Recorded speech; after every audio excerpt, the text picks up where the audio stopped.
All right, let's talk about read-only fields and how they are used with constants and with properties that do similar but not identical things.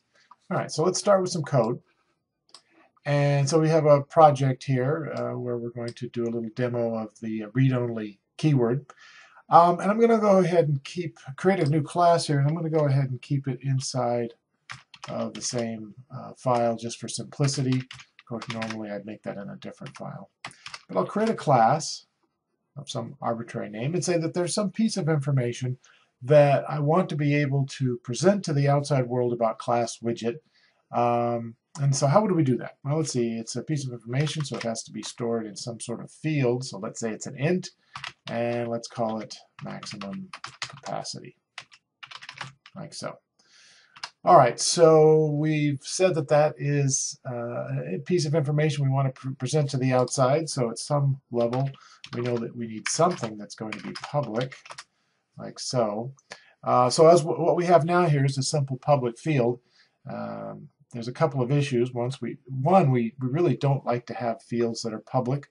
We like to do those and do that sort of thing in other ways, so that the user of this code, the user of the widget class, cannot inadvertently damage or make the object inconsistent. So we say, all right, let's go ahead and make that private.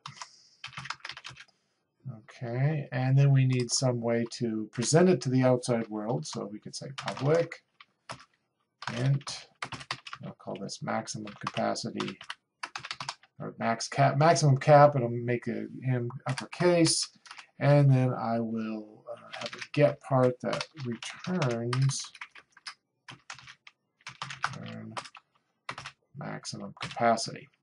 Okay, so that's certainly one possibility. The biggest problem we have is that this value has not been specified. Oops, I put the wrong name in there, sorry.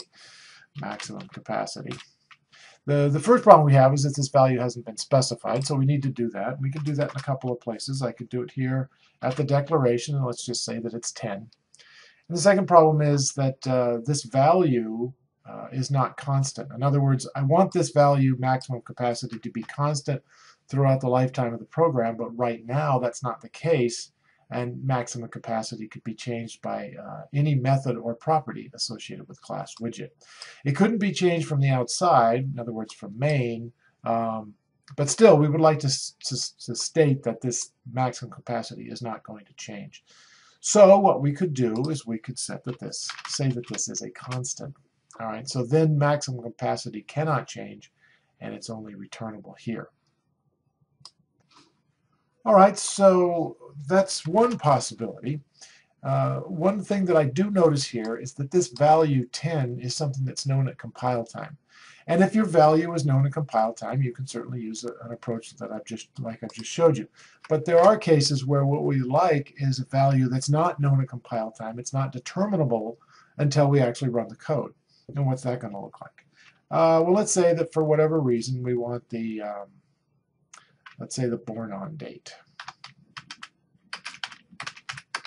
Let's say the born on day. All right, so that's also going to be some sort of field. So again, the default thinking should be that fields are specified as private. They're not available to the outside. And then my data type in this case would be day of week. So then I set that equal to a new date time dot day of week, like so. And then that would set born on day to be the day of the week when this particular application is started. The problem, of course, is that this is a variant field. In other words, this is a field that can vary.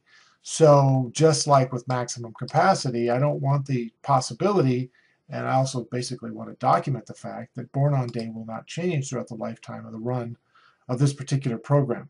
And so just like with maximum capacity, I would set this equal to constant.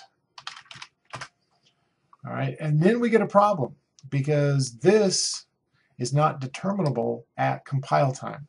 And you can only have constants that are whose values are determined at compile time. So I don't have that luxury here.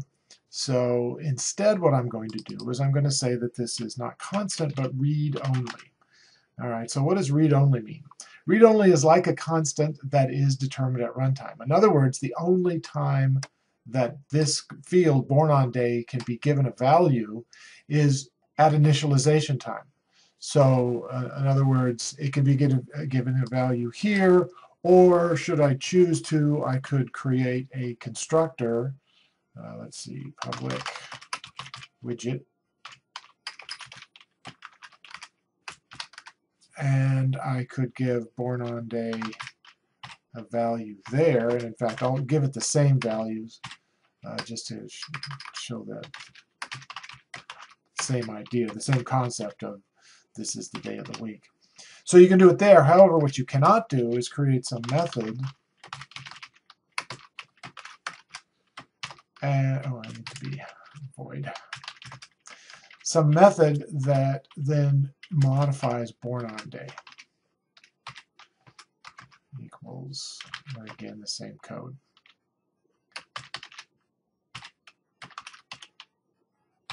Okay, and as you can see, there's a red squiggle under there because read-only fields cannot be assigned except in the constructor or the variable initializer, which is to say either here or here. So that's what a read-only field is. So now if I comment this method out, which of course is in error, you can see the use of the field read-only, in this case born on day. Now I've made it private, and if you choose, you could then create a property, just as I've done here, to export that value. But since it's constant anyway, it's reasonable to think that you might want to make this public. So that's what read-only fields are for. They're basically a way to create a constant, or something that operates as a constant, whose value is not determined until runtime. And so again, there's two places that you can modify, or I should say initialize, the value of a read-only field, and that's either at declaration, which is what I've done here, or in some sort of constructor. And of course, if I created another constructor, I could also modify it there. But again, that's a constructor. What you can't do is you can't modify it within a method of the program, or a method of the class, I should say. All right, so that's read-only fields.